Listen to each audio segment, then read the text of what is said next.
everyone. I hope you can hear me and see me. Testing. Happy Q&A. I made a pillow this last month. Look at this beautiful pillow. I'm so proud of it.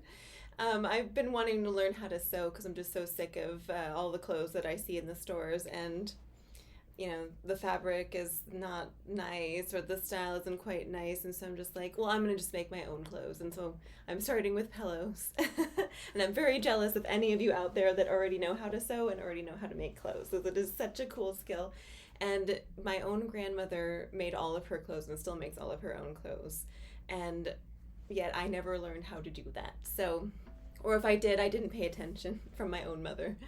So anyway, sewing aside, how are you doing? I hope you've had a wonderful couple months. I'm sitting here with your questions from the March Q&A, and I will get to those in a little bit. Lots of interesting questions, but I wanted to just play you a lovely little Chinese folk song. It's called The Flowing Stream. It's just really lovely. So just imagine a lovely flowing stream.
Not pretty. I think it's supposed to go faster than that, but I just always play things slowly because I just like to play things slowly. It's one of the reasons why I think fiddle music is so hard for me, is that I want to play everything slowly. That was from a little collection of Chinese folk songs. There is a version for violin as well. Violin, Viola, it's by Zhou Long, a set of Chinese folk songs for solo viola, and there's one for solo violin. I just found it on Amazon. And my teacher, Hong Mei Xiao, she told me that she knows these composers. So they I guess arranged these. These are Chinese folk songs, so they didn't necessarily compose them, but they arranged them in these really lovely little arrangements. So I would certainly pick that up. It's just really fun to explore, music from all over the place. So let's get into the Q&A. So, dear Chris, thank you so much for all your questions. Let's start here. So Chris says, when did you realize that you wanted to be a teacher? Question. I don't know that I just ever decided to be a teacher. It was just something that I always was doing when I was in school, when I was in high school, when I was in middle school, when I was in elementary school. I was always helping my friends play music, and so it's just something that I kind of always was doing right from the beginning, it seems like. I was lucky enough to study privately, and so my friends in orchestra who may have also studied privately, or they may not have studied privately, they had other things they might have been doing. I was just there to kind of always give my 2 cents on everything, kind of in a maddening way, perhaps. So when I was in college, in my undergrad, one of the ways that I made some extra money was doing gigs and teaching. And so if any of you are in college at the moment and you're studying music, or just whatever it is that you're doing, try to actually make some money on the side doing what it is that you're doing, whatever you're studying. See if you can kind of get started. Just, I think that's why people do internships I don't know about the real world, so, but in the music world, it's really common to be doing gigs and teaching when you're just studying music. So, and that way, you're young enough, you're learning skills along the way, and it helps you with your how to teach. It helps you reinforce what you're learning at school. It puts you out in the real world to work with people, and just kind of develops your skills as a adult. Working with people is wonderful and challenging. So, and it's difficult to kind of figure out, in fact, how to teach someone, because every person is different and every person learns differently. And so the earlier on you're exposed to that, and kind of learning how to teach people and explain things, it's just the better. So anyway, in my undergrad, that's when I really started to be teaching.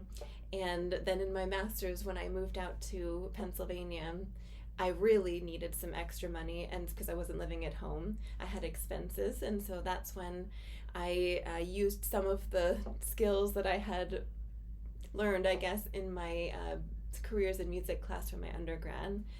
A class which I wish that I had actually paid a little bit more attention to. I just, music business, that class, if you're in school, is so important for musicians to take. It's just, we're just so focused on, well, I should be practicing, I need to be in rehearsal, or I need to be studying for my lesson, or I need to be just practicing, like, this class is stupid. It's not. It's really not stupid. You should definitely take a business minor. You should definitely pay attention in your careers in music class and try to figure out how you can turn your skill into a business. So that's a conversation for another day. But anyway, so when I moved out here to pursue my master's in viola performance, that's when I put together a website. I didn't really know what I was doing. I was 23. A lot of my videos on YouTube are from that time period when I was 23. And you can see the progression of me as a person from my early 20s to being 33.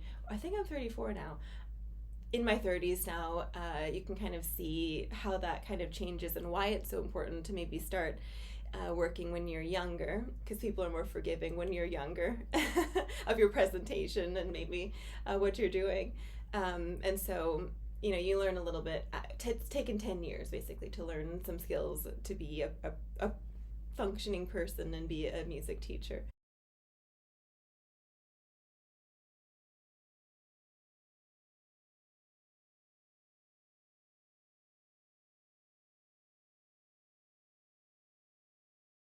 As far as what to study in school, when I was in my undergrad, you have to sign up. Do you want to be a music education major, or do you want to be a performance major? And that was like very confusing to me, because I always thought, well, I want to be a music teacher. I just thought that I liked what my music teachers were doing. I was really influenced by them as a child and always looked up to them like another parent. They were just really such important people in my life, and I wanted to emulate their life. I wanted to play, I wanted to teach, I wanted to just do my own thing. I didn't really want to play in an orchestra. I did enjoy playing in an orchestra, but I didn't know, I think initially I probably wanted to play in an orchestra, but after going through, like, learning all the orchestral excerpts and doing orchestral auditions and just going through that kind of like crazy process, it was not an enjoyable process. So I just was like, it's fine. I'll just do solo stuff and be a private teacher and kind of do my own thing. So the end of the story is I decided to study viola performance. I didn't want to do music education. That was just my personal choice. Although music education, is such a important thing for musicians to actually pursue as well. So it's just that I wanted to focus more on my instrument, and I didn't want to really focus on the education side of it selfishly when I was studying. So anyway, we can talk about that in more detail if you'd like at some point about college and what to study, more about music education versus performance major and all of those kinds of things. If you're interested, I can always ramble about that.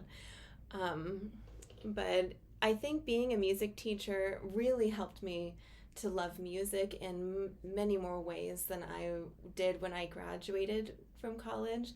When I graduated from my master's, a lot of us, when we graduate from our master's, are a little bit heartbroken about, like, oh my gosh, I've been toiling away my entire life. I have a master's degree in this instrument, and I still am not happy with how I sound with it. I'm like still unhappy with my performances and my playing, and I should just play open strings and just, you kind of like lose your mind a little bit. Or maybe you're trying to do orchestral auditions, and you're just like, I just can't get this passage, and I keep getting rejected from this, audition or this, and it can kind of be a very stressful time as a musician to graduate.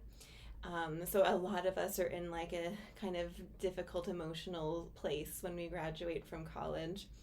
And so teaching and seeing the joy and excitement of people who wanted to learn music, it reminded me like, oh, music is just fun. Like, it's just a fun thing. It's just a really precious time in your day to make some sounds on your instrument and just do something that's creative, that's almost like a meditation. You can't focus on anything else. You're just here doing something with your own mind, with your own brain, with your own heart. And it's just a wonderful creative process. And you also get to explore and delve into this realm of some of the greatest minds of music and read and try to do what their vision was. It's really special, and you get to develop your own relationship with that music. So it has nothing to do with showing off your, technical facility and how amazing you are. It's not about that. And it's just the joy of playing music. It's such a spiritual, personal experience. It's your relationship with music, with the sound, with the notes. It's your relationship with that. And your relationship with music is going to be different from every other person. It'll be similar, but different from every other person's relationship with music. So it's just, teaching helped me remember that. And it's been so fun to see my students over the years learn music and go from, not knowing how to read what's on the page to just being able to sight read things. And it's just amazing to be a music teacher. And I really do think that your vibe attracts your tribe. That's always been kind of a prayer. And it's a curse as well. If you're not in a good place, your vibe attracts your tribe as well. So whether you're in a good vibe or a bad vibe, so you kind of have to make sure you're aligned. And also, it's a video for another day, but being a naive young person working with people out in the world, there's just so much that you have to be careful about. And anyway, that's a video for another day. So I was quite a naive person, very sheltered and just kind of living in my own little bubble. And you just have to be careful. Like, I always think like I must have had so many guardian angels that were just like really busily trying to keep me safe amongst all the things that I was doing, teaching super late, having people come that I'd never met to my studio, and just being there alone as a 20-year-old girl. It's a video for another day. Chris says, what have been some of your favorite musical traveling experiences? Oh my gosh. Okay, so I think music has really blessed my life in the fact that it's all of the things in my life, all the people in my life, they're all in my life due to music. But my favorite traveling experiences, let me focus on that. So I've been very lucky. I've been able to go to Italy several times. Italy was so amazing. I don't even remember how old I was when I first went there. I might have been like 20 or 21, but it was like a past life experience going to Italy. I don't remember how I got from the airport to the festival that I was at, but it was in Tuscany. and the light and the feel and the wine and the people and the music, and just like wandering through this like little tiny village that we were in and hearing people play the piano and play the violin, like Tchaikovsky's coming out of someone's window, and that was absolutely amazing to just be involved in music in Italy. That was just so cool, and to be able to stay there for an extended time. When you go to a music festival or workshop, it's usually like a week, or at least a few days. This was 2 weeks, so I was able to go for 2 weeks. I went to the Interharmony International Music Festival and Academy for several years, and I even was able to teach there at one point. That was really cool. I brought some students with me. And another interesting experience is I've also been really lucky. My teacher, my viola mother, Hong Mei Xiao, she went to the university in Shanghai, and so she has connections in China, and through her connections, she was invited to go to teach at some festivals there, and so she took her students that were interested with her to go to like the Beijing Conservatory of Music, the Shanghai Conservatory of Music, and we would stay there for 2 weeks to study and play music with the Chinese students there, and that was amazing. The first year that I went to China, it was in 2008, so I was 18, and I flew there after spending the summer doing another musical thing. I went to Interlaken, the Interlaken Arts Academy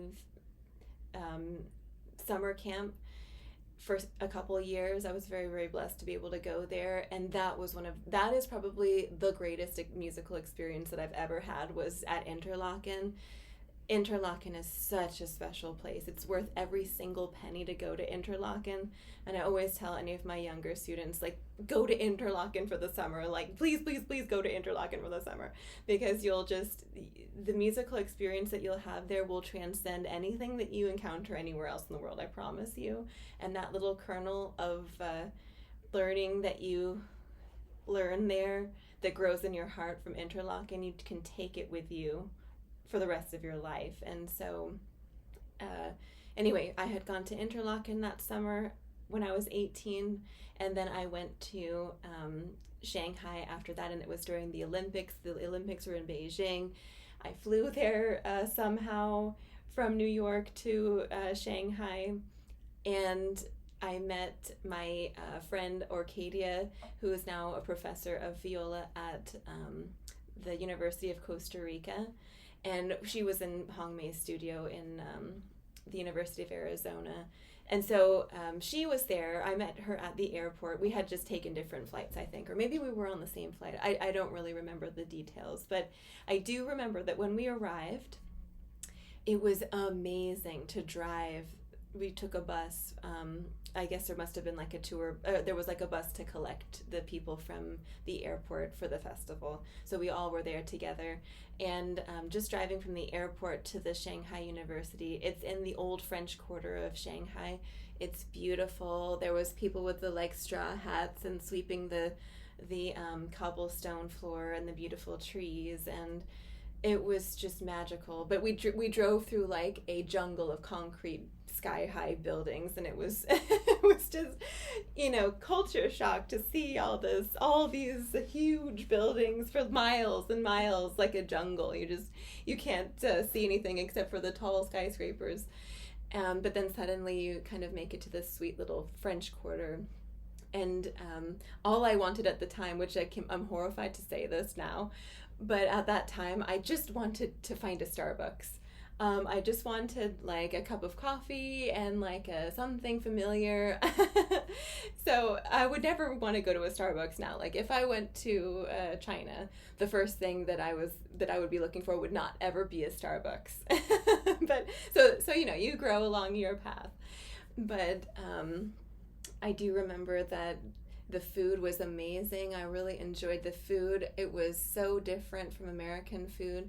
and using chopsticks in the cafeteria was definitely a learning curve for me. I had used them, but I just, it was difficult for me to really have the dexterity to eat those tiny little kernels of rice, and what we would eat for breakfast or what we would eat for lunch or dinner was just, it was really, really a cultural experience. And then spending the day in rehearsals and lessons was just really cool. And then I think the last day or two that I was there, there was some kind of like typhoon.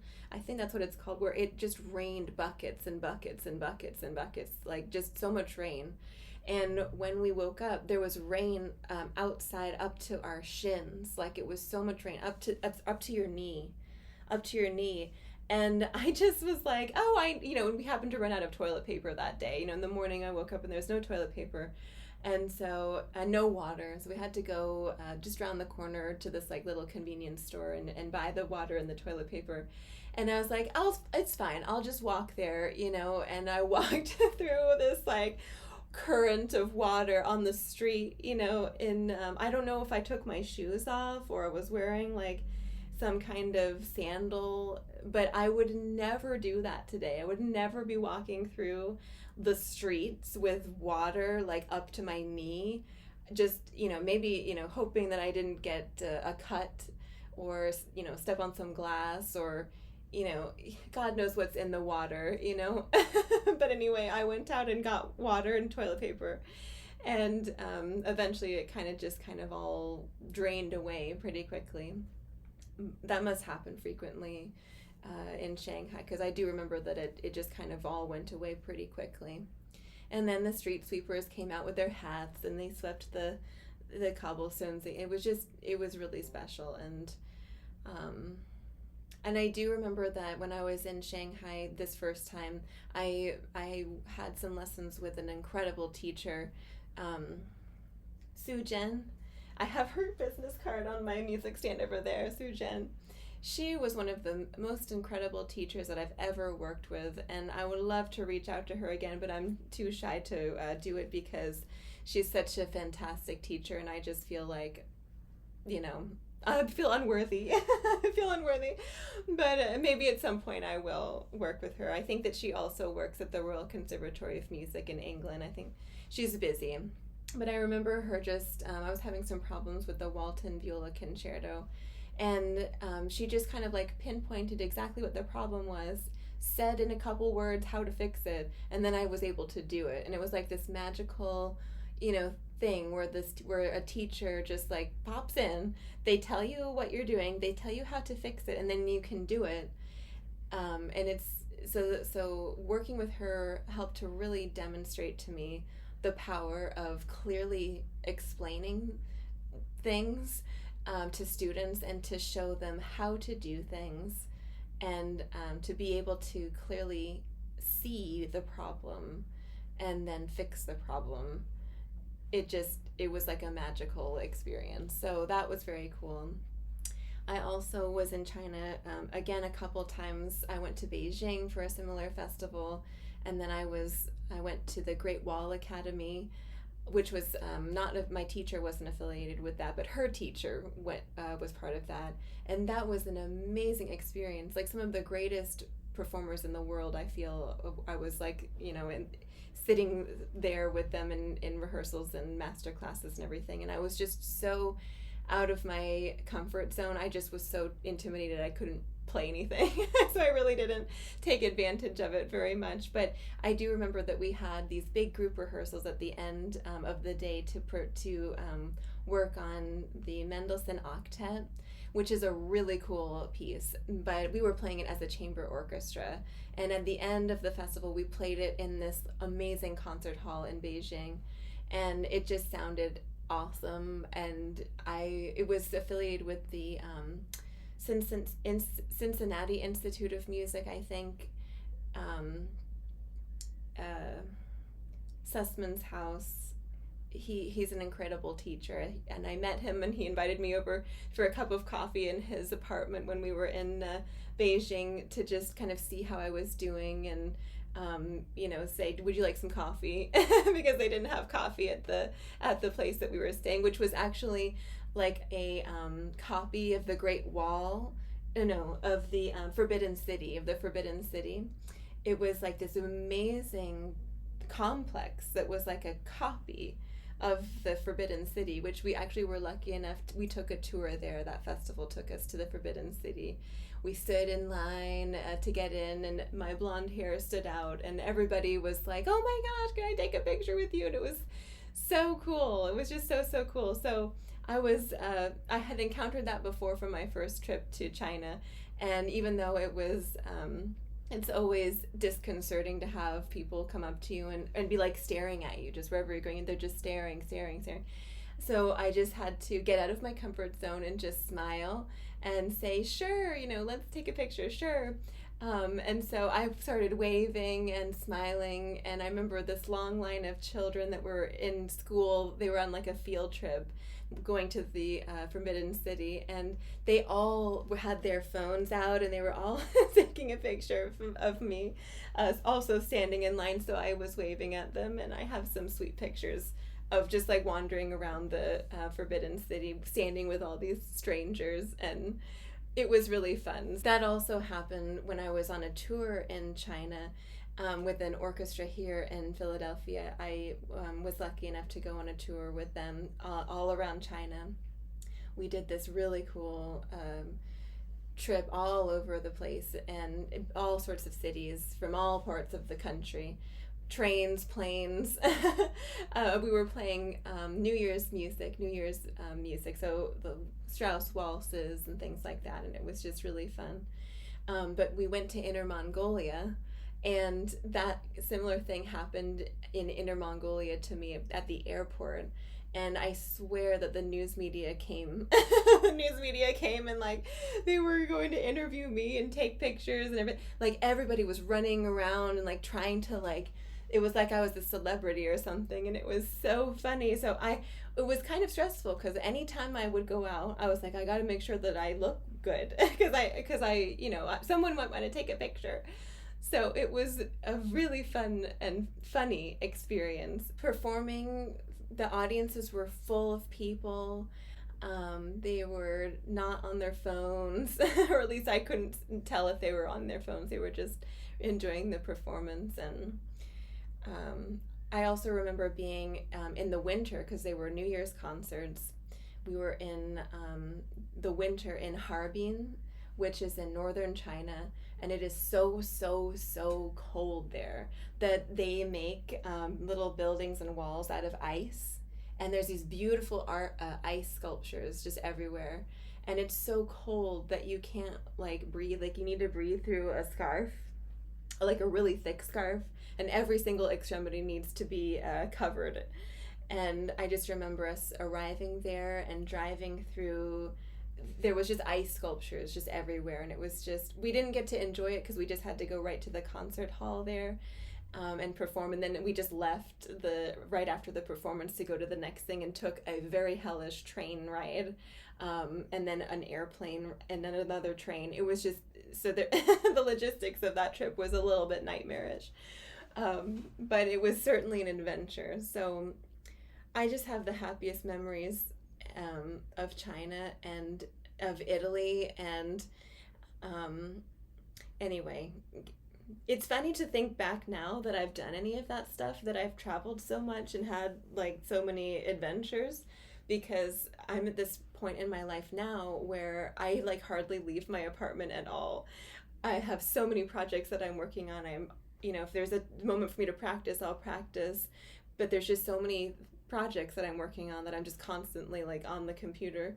And of course I'm working with students, and I just don't get out anymore. And so if I do go out, I'm there with my husband. I'm like never by myself really. And so I just like kind of think back like, wow, I just must have had a lot of courage back then, or I was very naive and didn't think about any dangers at all, and just thought, oh, it'll be fine, so it's been fun. It's been fun. Well, this is going to be a long video. Playing styles, slurs, trills, tremolos, pizzicato. the importance of musical education, name a classical piece that you'd like to be better at playing, and is there another instrument you aspire to learn? And bless you, Chris. Thank you so much for all these questions. Did you ever get what is referred to a hickey? Yeah, I have one of those. Where is it? It's right here. It's like a little ugly little bruise thing. And that's one of the reasons why I use these little scarves. Also because I wear makeup every day. And so I don't want, this happened in China actually, and also in Italy, because I was there, especially in Italy in the summer, and also in China several times I was there in the summer. And it is so hot, and they don't always have air conditioning that like really works well. And so I was sweating all over my instrument, and my makeup is like sweating onto the chin rest. So there's like this like pool of sweat on the chin rest from the summer heat. And I was like, ugh. So, that's why I have a little scarf. I just find that it looks pretty, and I change it out every day or every other day, and secure it with a little rubber band. And I think it's more comfortable, but I also feel like it avoids that like disgusting like pool of makeup that might accumulate on the chin rest. So anyway, that answers the other question. When did you start putting handkerchiefs on your chin rest? Going along with chin rest for when I was in my teens, like 14 to 18, I guess, 14 to 19, I really had problems with being uncomfortable on my instrument. So many problems with being uncomfortable on my instrument. And I had like a really terrible violin hickey right here. Just horrible, horrible, horrible. And I had an awful lot of pain when I was playing, just because I was, holding the instrument up like this. And it was just so much work to play my instrument, and I was just so uncomfortable. So, when you have issues like that, I think it helps you as a teacher, because you have to find the solution, and you don't want your students to be uncomfortable, because you know how uncomfortable it is to be uncomfortable. And so I am grateful that I've had some issues on my instrument. We've all had issues on our instrument. It's just a hard instrument to play. But if you are wanting to be a music teacher and you find that you're struggling with things, it's a blessing in disguise, because if you can figure out why and what you're doing and then find the solution to that, then you can help another person with that, and you can figure out how to say it in words that make sense. You can help another person who will certainly be experiencing a similar-ish issue, and you can help them with that.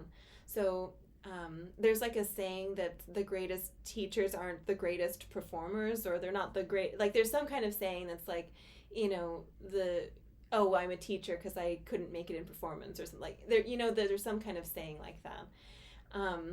And I think it's just because I think if you're a really great teacher, you have to know what it is that you're doing. And so it didn't come easily to you. Basically, that's the thing, is that if it comes really easily to you, some people they just naturally find like a good playing position. They just naturally get around the instrument a little bit with more ease than some people do. But if you're learning this instrument and you're really struggling with it, it really is a blessing in disguise, because if you can find the solution to it and work through it, it helps you as a teacher if you do want to pursue teaching people. I think this video has gone on for long enough. I don't want to keep you all here for hours and hours. So I'm going to make a note that I didn't get to things like slurs and trills and tremolo. I definitely can ramble on more about that. Music education is so important. It's so important.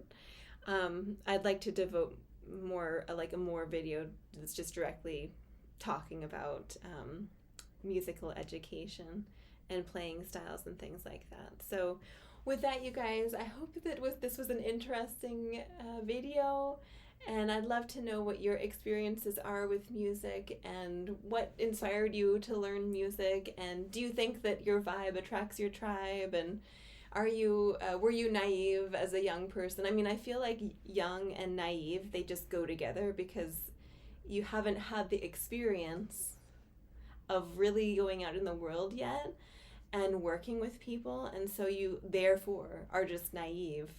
And until you go out and experience the world, then you can you're not as naive. And it's also quite dangerous, I think, to be so naive. There's only so much that you can really learn from books and things. You have to just go and do it. You have to go live your life. As Gandalf says, the world is out there. It's not in here with your books, Frodo Baggins. So, anyway, I will wrap this up. I'll see you all very soon. Thank you so much for watching, and take care.